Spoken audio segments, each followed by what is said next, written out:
Welcome to the Commentary Magazine Daily Podcast. Today is Friday, February 20th, 2026. I'm John Podhoretz, the editor of Commentary Magazine. With me, as always, executive editor Abe Greenwald. Hi, Abe. Hi, John. Social commentary columnist Christine Rosen. Hi, Christine. Hi, John. And senior editor Seth Mandel. Hi, Seth. Hi, John. Seth is, of course, basking in the reflected glory of many USA gold medals in the last. He has a prop for those listening and not watching. This is why I watch on YouTube. He is waving an American flag. He is taunting Eileen Gu in favor of Alyssa Liu, and there's a lot of hockey there. So congratulations to Seth and all of you who have been watching the Olympics and watching the Americans surge into second place behind, of course, that awesome Olympic power Norway, still in first place. Norway, very notable. Okay, so that's one piece of good news. Less good news is that we got final numbers on 2025's economy, also due for many revisions. And I talked last week about how I don't believe in these macroeconomic numbers, but like being the creatures in Plato's cave, you have to deal with the shadows that emanate from them, even if they're not real. And the numbers aren't great. Growth of about 1.4%. The growth in the whole year of 2025 is almost exactly the same as the growth in 2024. And most importantly, personal consumption inflation, that is basically what we spend on things without energy and food, personal consumption with energy and food taken out of it, almost 3%, an increase. So the question is that because of the tariffs? Is that because just, because it's not about, again, it's not about eggs, because eggs are not included here. And it's not about gas prices or anything, because they're not included here. And so Trump is going to give the State of the Union on Tuesday. And he, of course, is always tempted to go and be a kind of, snake oil salesman and say everything is absolutely wonderful and I'm the greatest and I've brought you the greatest economy and everything is fantastic. And that's just not what the numbers are going to say. So either he's going to try to create a reality distortion field, which I don't think is politically wise, or he's going to have to say, what we need to do this year is I inherited a mess. I'm working on it. I did the big, beautiful bill. You're going to see some positive results of that in your tax returns, as you file them. And we need to do X, Y, and Z for affordability and to make American life better. But it's just not his way, right? Like that's not. He tried that in a primetime address a few months back. Wasn't really a blip on anyone's radar. Not only wasn't it a blip, I have literally no memory of that. Now that's either because I have early senility, or it really was a total and colossal. Do you guys remember a Trump primetime address on the economy? Susie okay, Wiles. You're both nodding. So, vaguely, yes, obviously, vaguely. I'm out of my mind. So, but I mean, the fact that I don't remember it is a mark of how little impact it Right. had. So, But this is not his comfortable space. You're right to point that out, John, because during that speech and then in the last few months off and on in other public speeches, he's tried to talk about affordability. He's tried to talk about the economy. And when he stays on script, it's fine, but he's clearly on a script that's not him being Trump. And when he goes off script, he cannot help himself. He has to congratulate himself for something he's done. And that goes against the message that has been scripted for him, which is exactly as you say, John, to acknowledge that people feel like the economy isn't where it should be. And I think he's past the year where he can keep pointing to what came before. That starts to look like whining and not like leadership. I think the real problem is explaining the tariffs. He keeps telling people that they will just have to wait and trust and I think the mood of the American people with regard to the economy right now is trust but verify. And he's not giving them any terms on which they can verify what he's claiming will happen down the line when they need relief right now. Well, there could be an oceanic event between now and the State of the Union, because today, Tuesday and Wednesday, I believe, so the State of the Union is on Tuesday, but we have been told that the Supreme Court is going to be issuing decisions today. As we're recording this, it's about 20 minutes before the Supreme Court issues. It issues at 10 a.m. Eastern. We're right now at 9:40 Eastern. So it's even possible that during this podcast, the tariff decision could come out from the Supreme Court or next week. And that will, of course, sort of, if that happens, that will redirect the entire nature of the conversation. Either the court, in an incredibly surprising move, will somehow uphold his right to have created this tariff regime. The only reason to think that might be the case is that the decision has taken so long to come out. It's something they could have, had they had a 9-0, ruling on this, come out with relatively fast, so that there could be a restructuring. So you have to assume that it's a more complicated decision, but unless they somehow affirm that he was right to do this, or he has the power to do this, or something like that, that is going to be the news of the year so far, except for Iran, because depending on what's found, there could be this like unprecedented unwinding. You have to pay countries back for the tariffs that were unconstitutionally put on, or you have to do X, Y, so there is that X factor to. Well, and it would put a huge brake on other plans he might have had with regard to proving to voters that he knows what he's doing with the economy, because it's about executive power and the use of emergency powers. And I mean, we've talked about this at length. It seems a clear abuse of the emergency powers to have done this vast tariff regime under this one small claim that's usually used in wartime. So, but he has already been prepping his public messaging if he loses, which he hopefully will. I think this has been a massive abuse of executive power. It would have, in the same way that Biden abused executive power using emergency powers during his term. But he will say, I mean, if he chooses to attack the court on this, I think that'll be a big mistake, rather than saying, well, here are some other alternatives for my tariffs and we'll have to take them to Congress or whatnot. He's not wired to do this way. He sees winners and losers, and he wants to see himself on the winning side of this argument, and he might not be. One interesting aspect of the State of the Union coming up on Tuesday is that, of course, for many, many years, presidential speeches, as the now forgotten economic speech that Abe mentioned, demonstrated, but not just in his term, but also in Biden's term, and to some extent in Obama's term after his first year or two, have not mattered. And something then happened a couple weeks ago, or last week, I can't even remember when it was, but Marco Rubio gave this speech that mattered. Like, Matt Continetti has a really, really great piece in the Wall Street Journal Free Expression section this morning, our old colleague, about what it means that a Secretary of State has delivered a very substantive, serious, sober address that makes a thorough and legitimate argument that connects the past to the present and to the future. And it kind of gives oxygen to the idea that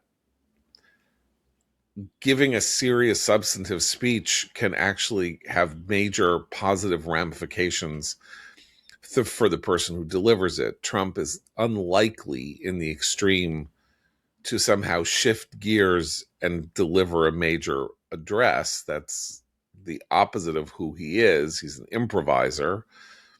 But the tariffs could be reversing themselves. We could have hit Iran by Tuesday, or we could be on the verge of hitting Iran. He's given Iran, a 2-week deadline. He set the clock on Iran for 2 weeks. I don't even know what he set the clock for, because he hasn't outlined the demands that he is making, that he wants the Iranians to accede to. Clock. Is that like there is no spoon? I mean, okay. These are not the clocks you were searching for. This is like, he's like fast forwarding ahead versions of what he's done in the past, which is like you give them a deadline and he always attacks them before the deadline is up. And I feel like this was one of those that he just put less effort into, like creating the idea that there was actually going to be a reason for that. I think he's just like going through the motions. All right, we all know how this goes. All right, you guys have 12 days, blah, blah, blah, and then on the seventh day. Right. But like in a fairy tale or in a ticking clock movie plot, it's like you will hand the princess over. You have 3 days, or you will do X in 3 days.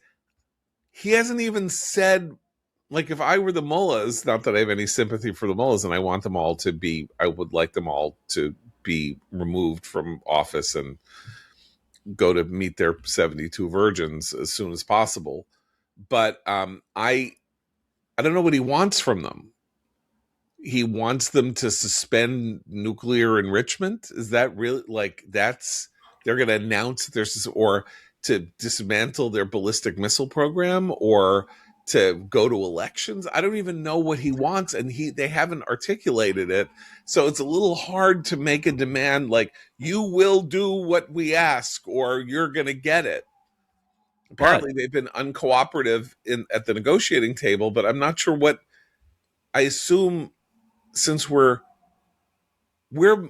telegraphing every single piece of military materiel that is being moved into the area, including apparently a secret aircraft that nobody even knew existed, that they let us know on Thursday or Friday has landed in Israel, that is so secret that only 30 people even knew of its existence, but that they let us know is there, sort of like some kind of X factor aircraft that can, like maybe send us, hurtling into the future or the past or something like that.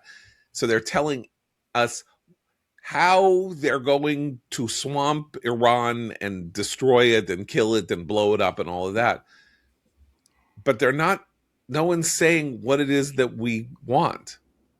But if Trump decides that he ultimately doesn't want to go in and launch this big regime change war, he does have a way. We've seen it with the Russian-Ukraine talks constantly. He does have a way of speaking as if he's gotten a win without mentioning any deliverables in negotiations. I mean, he does that all the time. He says, think very positive. We had some really excellent, very strong, positive meetings. I think we'll see from here, and he can drag it on indefinitely without saying anything of substance about what is being discussed. Well, this is actually it's an important point when we think about the kind of speech he might give next week too for the State of the Union. I went back and looked at, I think, 2019, one of his first term speeches, and his normal conversational approach, even off the cuff, is so full of hyperbole. I mean, in the transcript of the speech, it's like, we've had an economic boom the likes of which has never been seen before. And I mean, he does that all the time, as Abe points out. So in a way, we just stop hearing it. And he can say it whether it's true or not. Now, when he was saying it in 2019, unemployment was down, particularly among African Americans, and that there were all these economic gains that his administration had overseen. And so he did have some bragging he could do at the time. Now he's got if he does that same approach now, it starts to seem really false and hollow because the numbers don't add up. He's losing some of those voters that actually that earlier economic boom brought into his fold and helped him win re-election again. So I think the hyperbole is not helpful to him in those moments, even though I know it would be difficult for him to do anything else. I would just like to know what our aim is in the war with Iran. I mean, I say this as somebody who is very eager to see the regime in Iran finally pay for everything that it has done over the last 47 years. I would still like to see them pay for the taking our hostages in 1980. That's how long a memory I have. that I believe that they should be punished for, and for killing hundreds of Americans in the course of the war in Iraq. I think they are considered directly responsible, the militias that they supported in Iraq, and indeed actually direct IRGC forces on the ground in Iraq, killing at least 600 Americans and wounding others, and efforts to assassinate Trump and John Bolton and others, and actions on our soil to try to assassinate people, and of course everything else that they've done. So you could not have a person more supportive of the idea that it is justified to take military action to remove this regime. But we're not saying that that is the purpose of what we are doing here. And so I, as the most hawkish person, I'm maybe not as hawkish as Abe, but I mean, the most hawkish person right now talking, since I'm the only one talking, I would like there to be a description of what it is that we are about here, because I don't think that we can go to war in this way without it being laid out. Am I wrong? I mean, because it's, like when we went into Bosnia, when we did these things, when presidents do things without consulting Congress, the missions are relatively narrow in scope or limited. Like the Bosnia mission was about stopping the genocide, the efforts to commit genocide in the former Yugoslavia. We took out Maduro because we claimed, because he was a bad actor, and he was under indictment in the United States, and basically it was a law enforcement operation. Obviously, it wasn't really, but we took out the Operation Midnight Hammer because we did that because Iran could not be allowed to be in this position of holding a nuclear, sword potentially over Israel's head and over Saudi Arabia's head and over the Gulf's head and all of that. But I don't know what we're here for. I mean, well, if it's nuclear war, then why isn't he also talking about North Korea, which has been, its nuclear program has not ceased since Trump's first term? I mean, I think you're right. I'm agreeing with you because he said it's about several things, and he needs to just pick one that resonates with voters. And if he's actually going to war, maybe he also should consult Congress, which has war-making power. So if it's a war, I think he sees this as another Maduro type thing. Like we go in, we strike, we come back, and that's all. It's not a real war. Would be it's fine. It's an operation. Which would be fine. And maybe he can't say that. And he can't say what we're going to do is essentially decapitate the regime. Our purpose here is to set all this up so that we can go in with the Israelis' help and basically either kill or extract the mullahs and leave the country in the hands of, somebody, whatever. I mean, and so you're not going to say that. So fine. That's not, maybe I'm being unfair and you can't telegraph.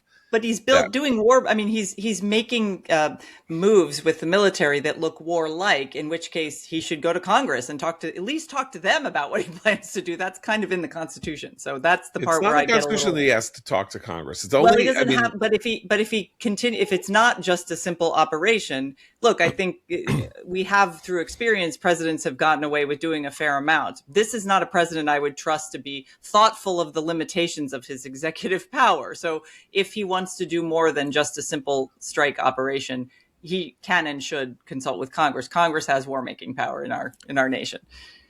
I don't know if it's going to be a simple operation or if it's going to be an extensive operation. But I've come around recently to the idea that I think he's dead set on regime change war.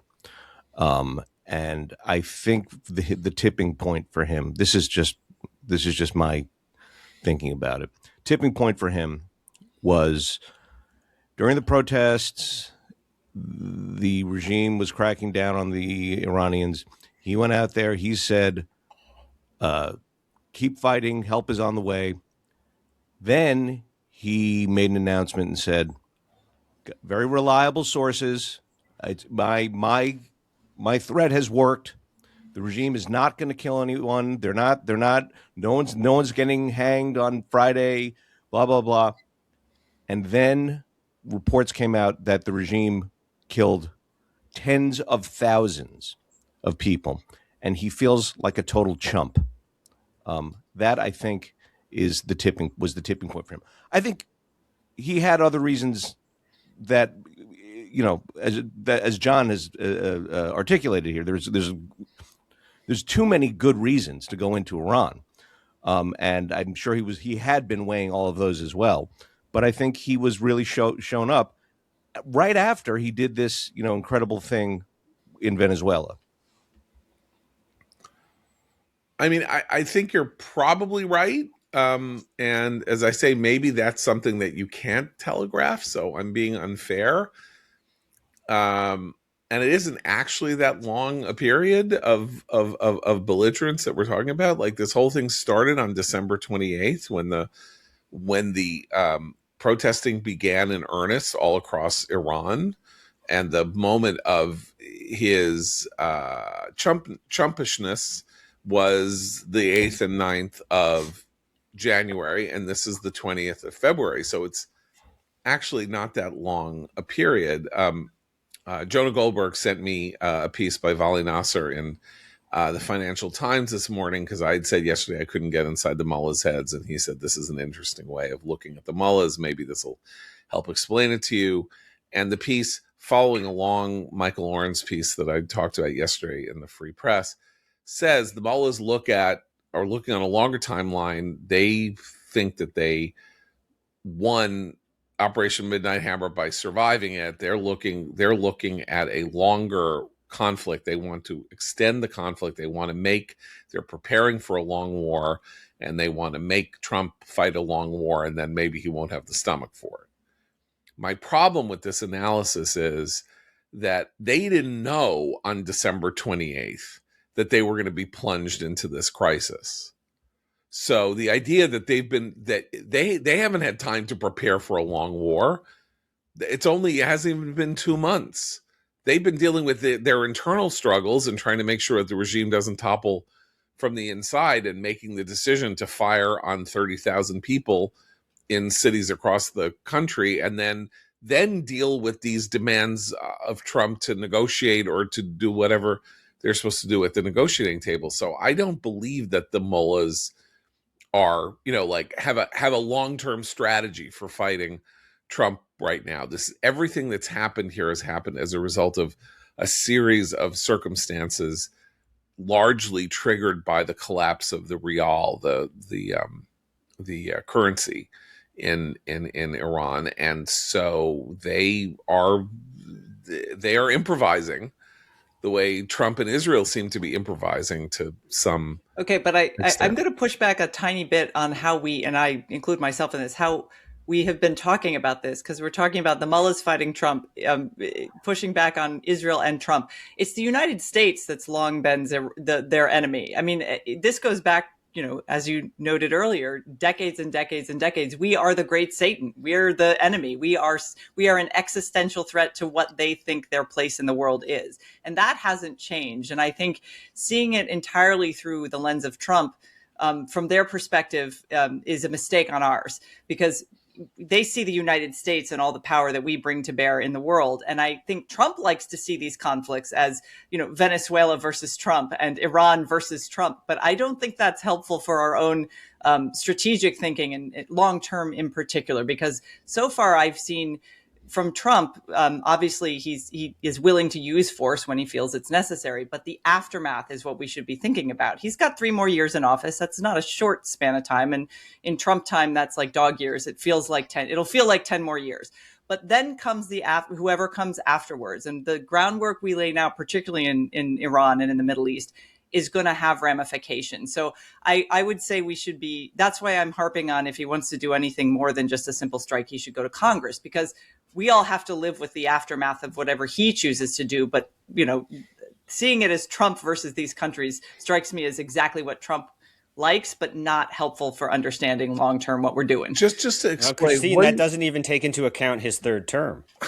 But please don't joke. People are out of their minds about the upcoming midterm elections being canceled. I know thoughtful people who believe that he's going to try to cancel the elections.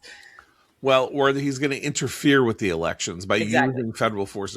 But can you explain to me what you mean by him going to Congress? Do you mean that he needs to go and seek a resolution of war, or do you mean that he needs to consult with to bring in the heads of the armed services committees and the whatever, and the speaker and the minority leader and the Senate majority leader and the Senate minority leader, all of that, and then sit down with them and tell them what they're going to do in the skiff, swearing them to secrecy and all of that? Is that what you're talking about? Or do you right mean now he should already have done that part, the second thing. If this is going to be a commitment of greater troops on the ground, if our soldiers' lives are going to be at extended risk as they were in previous Gulf wars, then I think he does have to go to Congress and actually get some sort of declaration of war if we're going to be there for a while. And I think, I mean, it can sound very cavalier when we're like, we're going to go here, we're going to go there. I mean, I have, my cousin is an Army Ranger, and he will probably, he has seen many, many active duty tours in high conflict zones. I don't want to be cavalier about even what a short strike might entail, but I think that the public and should demand that of any president. I'm actually not comfortable with how the stretching of executive power to send troops into conflict over the last 20, 30 years in this country. I do think Congress needs to reassert its oversight role in that regard. But for a strike, he should consult. But if it's going to be a longer term conflict, or they plan for it to be a longer term conflict, I think he should seek Congress's approval in some sort of declaration of war. The thing that works against that is that Congress doesn't seem to want that authority, right? Exactly. That's the huge problem. Exactly. It's not like there's been a struggle, like the president's trying to take, is Congress being like, here, I don't want this hot potato.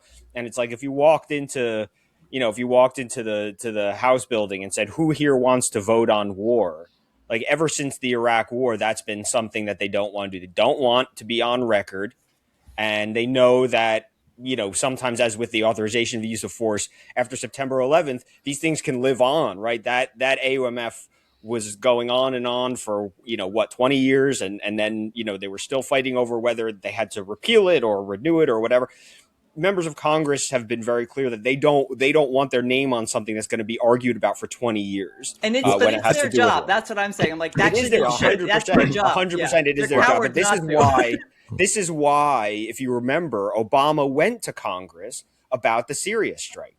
He had decided on a strike. He sent out Susan Rice to make the argument. She gave a speech at the Council on Foreign Relations, I think it was, in where she laid out very clearly why Assad crossed the red line with chemical weapons, and why we have to hit back, and why the use of chemical weapons in warfare is a red line for the rest of the world. And then he got cold feet, and he went running to Congress, knowing that Congress wouldn't want to authorize a war. Right. So he used Congress as his escape valve. He said, you cross this route, you do it. And then it's like, no, Congress has to tell me to do it. But Congress wasn't establishing the chemical weapons red line. He did. And then, this, by the way, had very huge geopolitical consequences, because what did we do? We then turned to the Russians to quiet down the Syrians.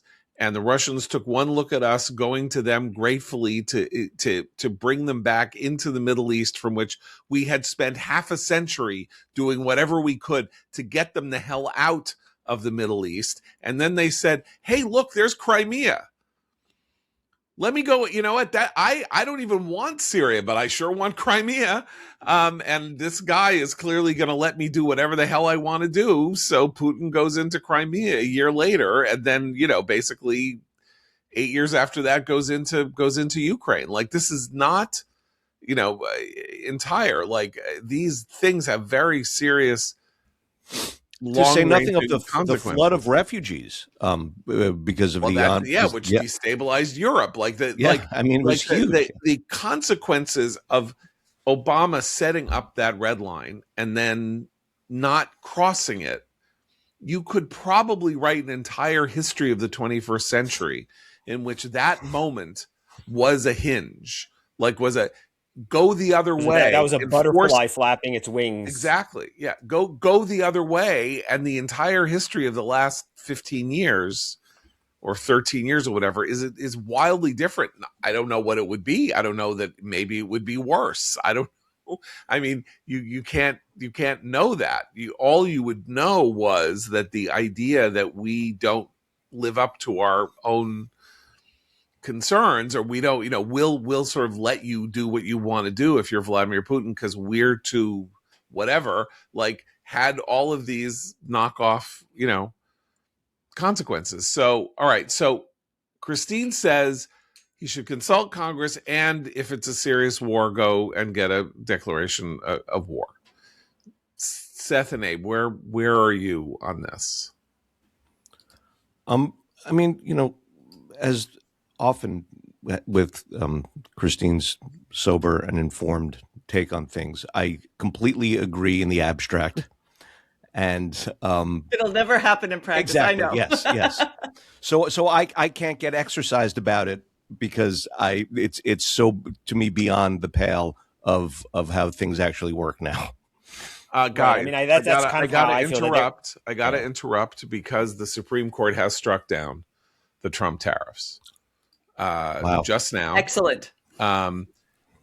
It has apparently remanded back to other courts to deal with the question of how to deal with the refund issue.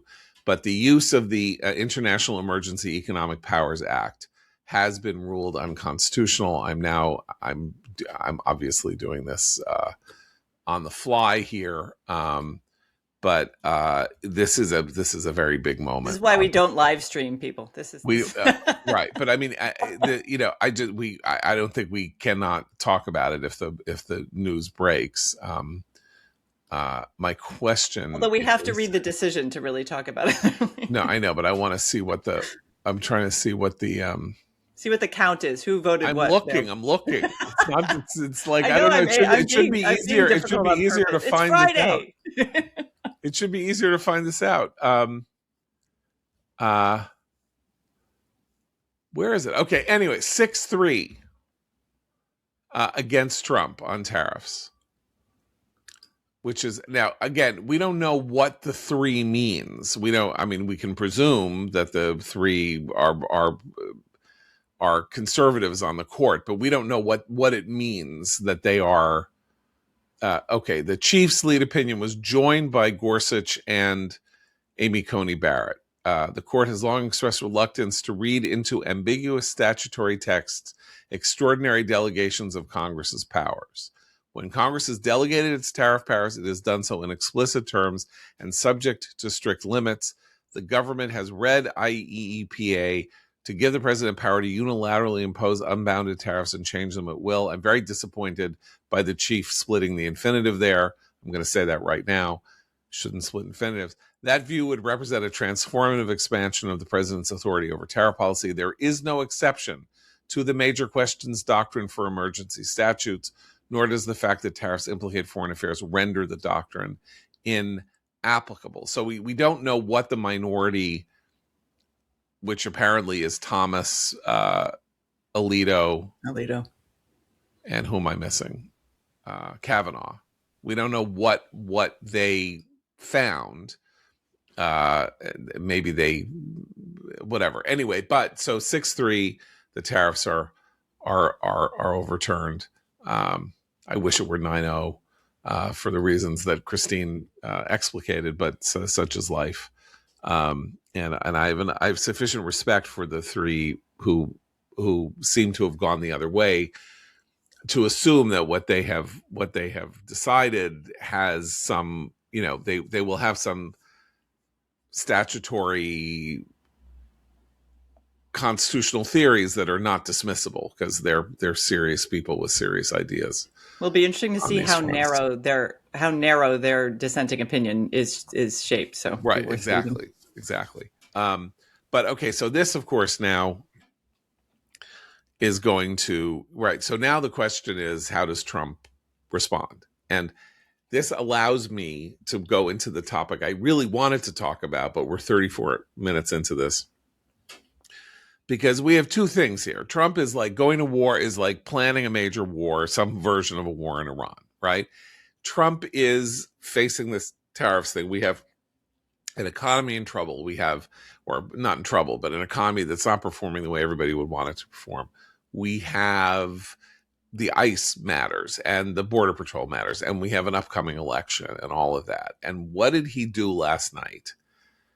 He announced that he was going to release, after the wondrous success for him of releasing lots of government documents all at once, he is going to release all of the files we have on aliens. Where did this alien issue come from, right? It came because Obama did a podcast interview with Brian Tyler Cohen, and they had a lightning round at the end. And Brian Tyler Cohen said, "Are there aliens?" And he said, "Well, they're not at Area 51." And then Brian Roswell said, "Do you boxers or briefs?" and didn't go any further into it. And this was taken by people as Obama essentially affirming that there were aliens. We now know the existence of life on other planets and that they maybe have been visiting us. And Trump then apparently may be angry that Obama got news on the aliens, said Obama's done a very bad thing because he's like mishandled classified information. But was he joking? Which, by the way, was he joking when he said that, though? What? Trump. I thought Trump was joking when he said that. Did you? Okay, because I didn't listen. I only read. Anyway, he is now. So he announced last night. I just want to say that was a really great accidental mistake where you just in the second round you called Brian Tyler Cohen Brian Roswell. Little alien Freudian slip there. I like that. Yeah, alien Freudian. Yes. I've been to Roswell. Actually, it's cute. It's like basically it's like they have and there's connected because now aren't they investigating some disgusting sex ranch that Epstein had in New Mexico? I mean, New Mexico yes, just they needs are. No. They're investigating whether there were corpses or something. I don't know. It's all anyway. So my point is, having had, as I say, this it was really, really wonderful how raw documents in which tens of thousands of people call in tips to the FBI saying crazy things. Have been released in the millions of pages here. He's doing it again. So why am I bringing this up? I'm bringing this up because he has a serious presidency that is doing incredibly serious things, and then he just goes and takes a giant bucket of mud and throws the mud onto the camera lens, so that we can see nothing clearly about what is actually going on in the country. He is hay squirreling, he is bread and circusing, and I don't understand the reasons for it because I can explain the reasons. Okay. I mean, this is a perfect distraction because I mean for decades people have had these conspiracy theories, and this is sort of a fun one, right? It's like it's not political. There's no red or blue alien. It's just aliens, and then it's us, the rest, the humans. And you have a guy at Harvard, Avi Loeb, who's been doing his interstellar space travel theories. And that if you really want to understand our culture, look at the Reddit threads and the fights between Reddit space thread and Reddit UFO threads, because they're constantly battling each other. I mean, it's kind of fascinating. So it is the perfect distraction, especially after the Epstein stuff, where okay. I mean, I think it's kind of genius. I just have to say, I'm certain it won't remain fun. No, Abe. Oh, the crushing morosity. You're bringing it. Yep. Yeah. I think the last thing the country needs is another fantastical conspiratorial obsession. We've got way too many of those, and it's not going to be. It's not certainly not going to stay non-political. And I'm wondering how, excuse me, how and when it will come around to the Jews. Okay, I'll tell you. I'll Space tell my lasers joke. And all. Yeah. Can I tell my joke about the alien? So spacecraft lands. It's, flying saucer opens the door, and out comes the first alien. 5'4". He's wearing a herringbone jacket and golf pants. He's got like a hat, with a little fur ball on top. He's got carrying a golf club, and he's got a pinky ring. And the president is there to greet him, and he says, "I see you're a humanoid," and the alien says yes, and the president says, "Is everyone on your planet like you?" And the alien says, "Not the Gentiles." So it will all come back to the Jews eventually. You're right. Here's why I wanted to bring this up when I say he's throwing mud on the lens. Not that he's throwing mud because he's trying to libel or slander people. I mean, big things are happening, and now another huge thing just happened with the invalidation of the tariffs, and the country needs to focus on the seriousness of purpose. The question that Christine says, like, we need the public to be engaged if we are doing serious things. And the president is the ringleader of the unserious. And I just have one thing to say to everybody who thinks that there is alien life, okay, which is maybe there's alien life. I actually don't believe that to be the case. I believe that we are a freak in the universe, that this conditions on the planet Earth are such that something happened here that it's very likely could happen nowhere else ever. It's a freak, and I would give that a supernatural, religious, whatever you want to gloss on it, if I were really to go into it seriously. My general opinion is that, like all kinds of things, including extrasensory powers and things like that, that if there were aliens and we had found aliens, we would know. Why would it be a secret? All of this stuff that it makes sense that there would be aliens and that the government would keep it secret or everybody would keep it secret is largely based, in my view, on the plot structure of television shows like Bewitched, which is like, oh, you're a witch, but you can't tell anybody. Or you're a genie, but you can't tell anybody because you'll get court-martialed or you'll get arrested. It makes no sense if we knew that we had discovered life forms on other planets or that they had visited us or whatever, that the government would be like, oh, look, they're aliens. Don't tell anybody. Why? Why wouldn't you tell any? Somebody explain to me the logic according to which we can't tell anybody. Well, because Alf became Jim Meggs would explain it. He would say it's the big lie, because he would say that the leadership would assume it would freak people out so much that we can't possibly tell them. There would be panic, there would be disorder, the entire thing would burn to the ground. So you have to lie to protect. So it would be I'm invoking Jim. He might not agree with me. Why would people worry? Why would people fear? Right, we're clearly not under attack, whatever the reality is. I mean, I just don't. I looked at us and been like, "Really?" As I say, if the predicate weren't that the line has to be that there is proof of life on other planets, but nobody can know. It's the second part of that sentence that doesn't make any sense. Let me put it this way. If we had proof of the existence of God, for example, I don't know how you would have the proof of the existence of God, which is where this all comes from. This is obviously a weird paganistic gloss on Pascal's wager or something like that. If we had proof of the existence of God, why would it be kept secret? Why would the Holy Grail have been hidden in a secret conspiracy for 2,000 years at the bottom of the Louvre? That doesn't follow logically. There would be no harm in people knowing that God existed. Nobody would think there was harm in people knowing that God existed.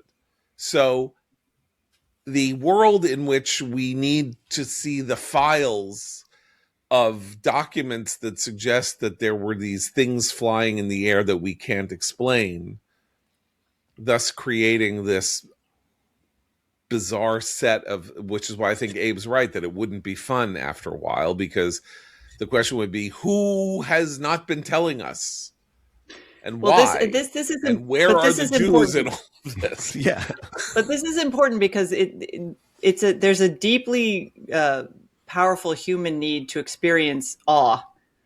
I mean, we actually seek out things that make us feel our own smallness and humility. And awe is this really the great expression. Some of it, we see it in the natural world. And I think our world right now lacks those moments. And so they curdle into conspiracy. So it's not just, wow, aliens, amazing. Let's figure out if that's real. It's, they must be real. They must be hiding it from us, because in our daily, the mistrust, I think it also shows a level of mistrust in society right now that's quite high, particularly of institutions. But I would like to believe maybe there is alien life in this vast universe that we haven't discovered yet, or they haven't discovered us. And that's awe-inspiring to me, actually, this idea of all this unknown stuff that we might one day discover. But that's not what this is going to be. This is, as you say, John, a distraction for a core group of Trump-type diehards who believe every institution is always running a cover-up of something. Yeah, and I also wanted to just say on this awe question, because I've thought about this a bit recently. There is a obsessive hunger for awe right now, and I think it's the result of our having become so desensitized to things that are or should be awe-inspiring. I mean, just the world we live in now is so unrecognizable. You know, for the longest time, people would make jokes. Like I remember, like Chris Rock and others talking about, like, by now I thought we were going to live in the Jetsons, you know, and like, but what, you know, 1950 to 1980 didn't look that different, really. I mean, styles were different and things, but, you know, reality wasn't different. 1980 to today, entirely different. There's so much. We're in the middle of a constant discussion about some super intelligent computers that will either make our lives a paradise or a hell or something in between, or who knows. Like, there's nothing. We shouldn't want for awe, but it's almost the overload has made it so that we give me the next thing. Okay, I've seen that already. Well, and also there's like, yeah, and also it's like the plot of the TV show House was always that Dr. House, who was so rational and logical, that the reason he was that way is because he needed and believed that all people needed order in the universe to have a specific order, for things to have reasons, and you know, that it was scary to go through life with, you know, in some sort of randomized experiment. And so, you know, the desire for a grand plan, whether that's, you know, we're all living in a simulation, I think somebody's computer program, or, you know, a supreme power or whatever, the desire for something that explains why everything happens gets stronger in an era where, you know, COVID sweeps through and there's a pandemic. A few years before that, there was a 100-year storm that destroyed part of New York and it's like, it just, people, the more that stuff happens,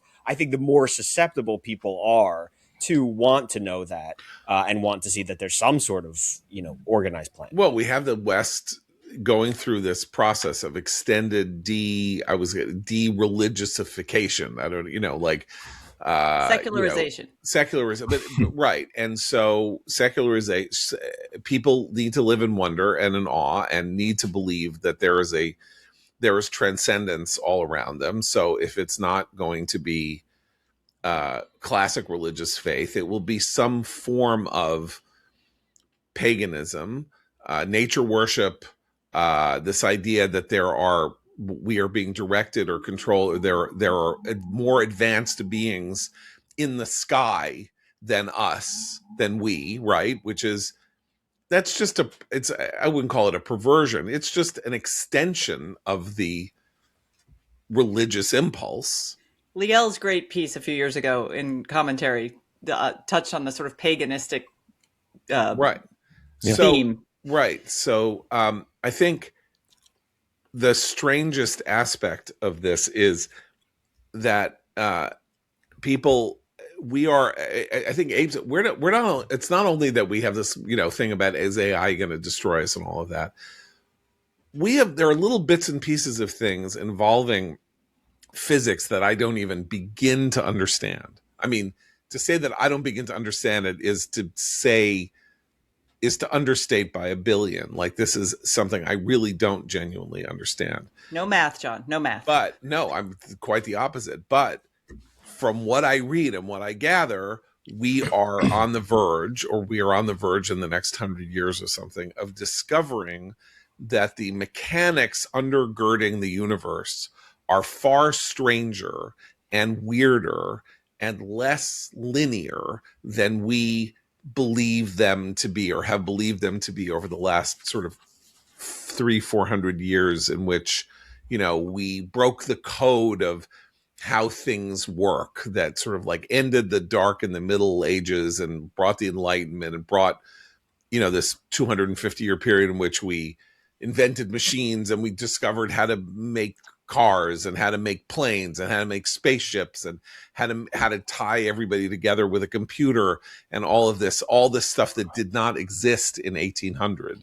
right? And here we are 225 years later, and, you know, again, talk about an unrecognizable world, and all of that is apparently as nothing compared to what quantum mechanics might prove. Including when I said, you know, if we had the existence of God, like, we would know. I mean, there is this Higgs boson, right? There is this piece of evidence that there is an object in our universe that can incept matter out of nothing. That air, space, whatever, goes through it and then becomes a thing of 3 dimensions. And people started calling it the God particle, because that is the inception of life, or the inception of that which does not exist into something that exists. And that's just the beginning. You know, of course, and Abe wrote his newsletter a while back about the discovery, the scientific discovery that things develop differently when watched. Yeah. There was this, observed. That was. I mean, Abe can explain. There were all these very complicated holographic mathematical models of universes. Don't ask me how that works. And I think this went on at Princeton, and they were supposed to. All the inputs were supposed to produce model universes that were like ours. But they were completely static. There was nothing in them, no energy, no anything. And then someone figured out a way, again, mathematically, to insert an observer, and then boom, everything sprang into existence. Sprung. I mean, right? So springed. Yeah. Anyway, I just think that in the end, what we have here is this bizarre world of people who want to believe in things unseen, as we all do, and then this world of people who have been told since they were, you know, born, or in the last 100 years, that there is something childish and fake, and you're being conned by believing in things unseen, right? Like that sort of the new atheists, you know, it's like childish. Freud said this in Moses and Monotheism, or in some of his work. You know, the idea that there is this benevolent father in the sky is a infantile fantasy of control that, you know, orders the universe, but it's by definition infantile. This insanely reductionist. Like I wouldn't say all the new atheists would put it quite that. No, that but Freud. simply. I'm now quoting Freud, who is a greater figure than the new atheist. But village atheism has always been like, oh, come on, there's nobody. You know, this all happened at random, and don't be ridiculous. There's no person in the sky running things and all of this, because then how do you explain childhood leukemia and all those sorts of things, which is explained in the book of Job, which is, you have no idea why things happen the way things are happening here, which does, by the way, explain quantum mechanics. Things are happening. The universe exists in a manner that is inexplicable to you. And that's not just by design. It is because your mind cannot comprehend what it is that I am and what it is, where were you when I was in the whirlwind. And so that is from the dawn of faith, that has been something that people have been told that it is beyond our reach. And then people then grasp for easy answers like, oh, well, we came here because somebody came down in a spaceship and made the Easter Island statues, and then, But that's where the new physics is fascinating, because I think it tries to not intentionally, but there's a weird bridge moment happening that I think you alluded to earlier, John, because like the Higgs field is kind of this idea of a universal force, not quite a force field, but they call it like, universal molasses that we all swim through. Like it's a field, it's a thing, but it's not seeable. It exists, but we can't, and always, it's very difficult to prove. So there's a way in which I think modern physics is still trying to resolve ancient puzzles, ancient questions that are deeply human. And I think it's also why, to Abe's earlier point, the AI discussion becomes very tense very quickly, because it's also asking those questions, but it wants to answer them with a replacement for humanity or something that's an evolution of humanity. So it is a weird, John, to get back to your first point, it's a really weird moment in physics and in sort of these sorts of discussions. It's kind of exciting too. It is. And so now we've thrown mud on it, because now we're going to have, Tucker Carlson doing podcasts about how they've been hiding the aliens from us. And, and then Megyn Kelly will do it too, because Tucker will get engagement, and, and then we'll have this entire world of. I'm waiting for Candace's take on the aliens myself. Yeah. I'm telling you, there's already. There's already. Saw him in an office at Ben Gurion. Yeah. There is already in the UFO weeds, not even in the weeds, in the UFO community and adjacent communities, there's all sorts of anti-Semitic stuff there. I mean, when you have David Icke or David Icke, whatever his name is, talking about lizard people and shapeshifters, and he's talking about the Jews, and this is fodder for Tucker, who says that there's clearly other beings living on the planet with us, and I don't know why we haven't acknowledged them yet. And I mean, it's going to turn ugly very quickly. Yeah, when I watch Tucker, I also think there has to be more intelligent life out there somewhere. Okay, so I'm going to make a recommendation, and then we're going to go for the weekend. I'm thrilled to make this recommendation because it saves me a lot of time. I just got in the mail a book which is available on Kindle. I'm going to show it to our viewers. It's called Your Pro-Israel Bookshelf, and it's by Neville Teller, who has been a longtime book reviewer for the Jerusalem Post and the Jerusalem Report. And it is 100 of his reviews of books about Israel. And people are constantly emailing me saying, what book can I give my friend who needs to learn about Israel? Or what can my daughter says it's a genocide. What can I do? And I'm like, I don't even know how to begin to answer that question, aside from get a subscription to Commentary and get them a subscription to Commentary. But so Neville Teller's book, which is a compendium of reviews of books about Israel over the last 20 or so years, is an invaluable guide to what there is out there to help explain different aspects of the Jewish state, of the conflict with the Arabs, over the conflict with anti-Semites, over its role, its purpose, its future, its economy, all of that.